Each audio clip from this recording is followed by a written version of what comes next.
नमस्कार दोस्तों, मैं हूं एडवोकेट सुमित धाकड़ और स्वागत है आप सभी का एनडीपीएस एक्ट की इस सीरीज में। दोस्तों, इस सीरीज के 2 पार्ट पहले आ चुके हैं। यदि आपने अभी तक वो वीडियो नहीं देखे हैं तो एक बार जाकर ज़रूर देखिए। दोस्तों, आज के इस वीडियो में हम कैनबिस के बारे में चर्चा करेंगे। क्या है कैनबिस और इसको लेकर एनडीपीएस एक्ट में क्या है प्रावधान, इसी को लेकर आज हम इस वीडियो में विस्तार से चर्चा करेंगे। तो जुड़ जाइए हमारे साथ, और यदि आपने अभी तक हमारे YouTube चैनल को सब्सक्राइब नहीं किया है तो सब्सक्राइब कर लीजिए, लाइक कीजिए और शेयर कीजिए। चलिए शुरू करते हैं।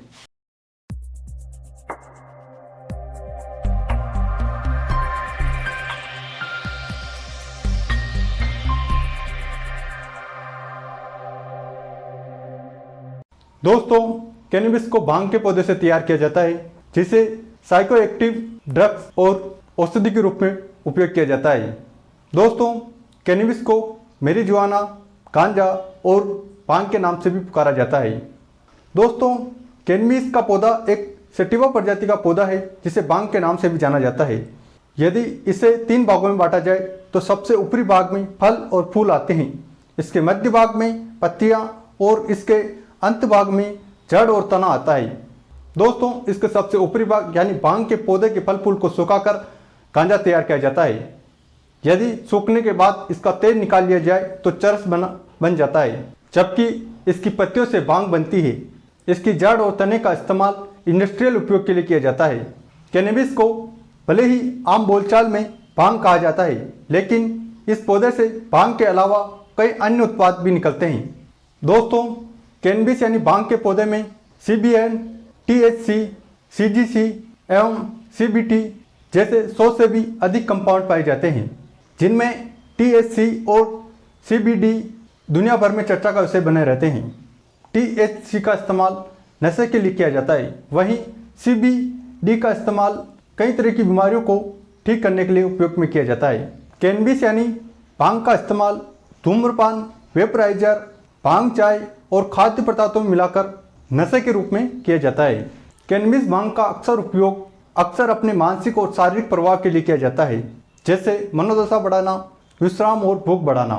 दोस्तों, जहां कैनबिस को नशे और चिकित्सीय रूप में लिया जाता है, वहीं इसके कुछ दुष्प्रभाव भी है।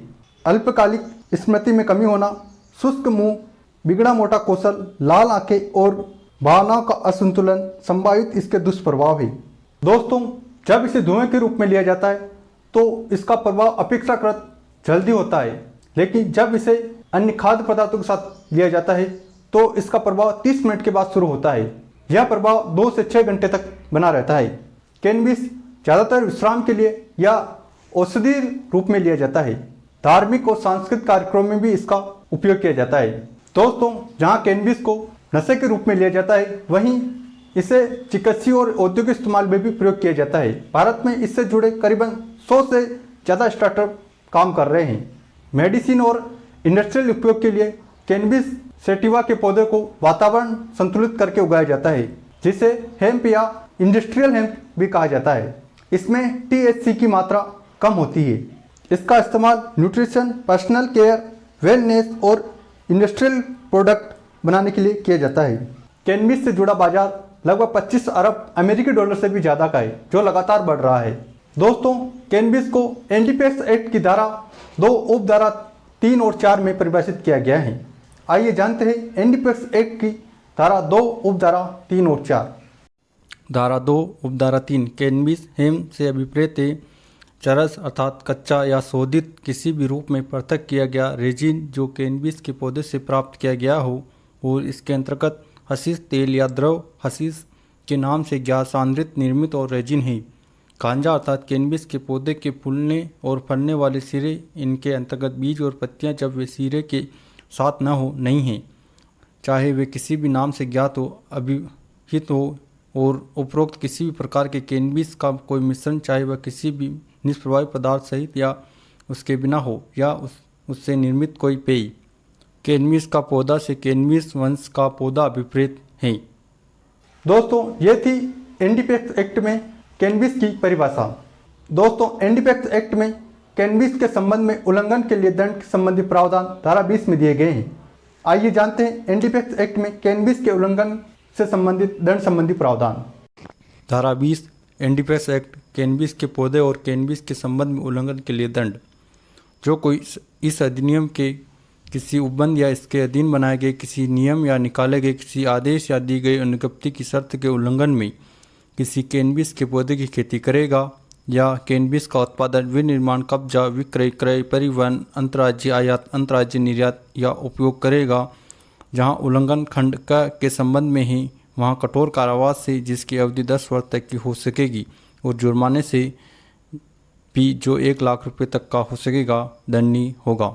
और जहां उल्लंघन खंड क के संबंध में ही और अल्प मात्रा से संबंधित है वहां कठोर कारावास से जिसकी अवधि 1 वर्ष तक की हो सकेगी या जुर्माने से जो 10,000 रुपये तक का हो सकेगा अथवा दोनों से। जहां वाणिज्यिक मात्रा से कम किंतु अल्प मात्रा से अधिक मात्रा से संबंधित है वहां कठोर कारावास से जिसकी अवधि 10 वर्ष तक की हो सकेगी और जुर्माने से जो 1 लाख रुपये तक का हो सकेगा। और जहां वाणिज्यिक मात्रा से संबंधित है वहां कठोर कारावास से जिसकी अवधि 10 वर्ष से कम की नहीं होगी किंतु 20 वर्ष तक की हो सकेगी और जुर्माने से भी जो 1 लाख रुपये से कम का नहीं होगा किंतु 2 लाख रुपये तक का हो सकेगा दंडनीय होगा। परंतु न्यायालय ऐसे कारणों से जो निर्णय में लिखबद्ध किए जाएंगे 2 लाख रुपये से अधिक का जुर्माना आरोपित कर सकेगा। तो दोस्तों इस सेक्शन से स्पष्ट है कि जहां कोई व्यक्ति कैनबिस की खेती करता है उसे 10 वर्ष तक के कारावास और 1 लाख रुपये तक के जुर्माने से दंडित किया जा सकता है। और यदि कोई व्यक्ति कैनबिस से संबंधित उत्पादों पर कब्जा, उपयोग, आयात निर्यात वगैरह किसी भी प्रकार की संक्रियाएँ करता है तो उसे अल्प मात्रा होने पर 1 वर्ष का कारावास और 10,000 रुपये से दंडित किया जा सकता है। अगर अल्प मात्रा से ज़्यादा और वाणिज्यिक मात्रा से कम होने पर उसे 10 वर्ष तक का कारावास और 1 लाख रुपये तक के जुर्माने से दंडित किया जा सकता है। वहीं वाणिज्यिक मात्रा या उससे अधिक होने पर 10 वर्ष से 20 वर्ष तक का कारावास और 2 लाख रुपये तक के जुर्माने से दंडित किया जा सकता है और उसे 2 लाख से भी अधिक बढ़ाया जा सकता है न्यायालय के द्वारा। दोस्तों धारा 20 में अल्प और वाणिज्यिक मात्रा को दर्शाया गया है। कैनबिस से उत्पादित और निर्मित प्रमुख मादक पदार्थ चरस और गांजे की अल्प और वाणिज्यिक मात्रा निम्नानुसार है। चरस की अल्प मात्रा 100 ग्राम तक और वाणिज्यिक मात्रा 1 किलो या उससे अधिक, गांजे की अल्प मात्रा 1 किलोग्राम तक और वाणिज्यिक मात्रा 20 किलो या उससे अधिक होने पर आपको धारा 20 के अनुसार दंडित किया जा सकता है। दोस्तों यहाँ यह ध्यान देना आवश्यक है कि उक्त धारा 20 के अंतर्गत भांग नहीं आता है। हालांकि भांग को कैनबिस के पौधे से ही प्राप्त किया जाता है, लेकिन भांग को अधिनियम के अंतर्गत नहीं माना गया है। माननीय उच्च न्यायालय ने सादिम बनाम स्टेट ऑफ यूपी के मामले में हेम्प की परिभाषा यानी भांग को अधिनियम की धारा 2 उप धारा 3 में यथा परिभाषित कैनबिस हेम्प की परिभाषा के अंतर्गत नहीं माना है एवं यह प्रतिपादित किया है कि भांग का आधिपत्य अधिनियम के अधीन दंडनीय अपराध का गठन नहीं करता है। दोस्तों आज की वीडियो में बस इतना ही। उम्मीद है आपको इस वीडियो में कैनबिस से संबंधित संपूर्ण जानकारी देने में समर्थ रहा होऊंगा। मिलते हैं अगले वीडियो में, तब तक के लिए नमस्कार।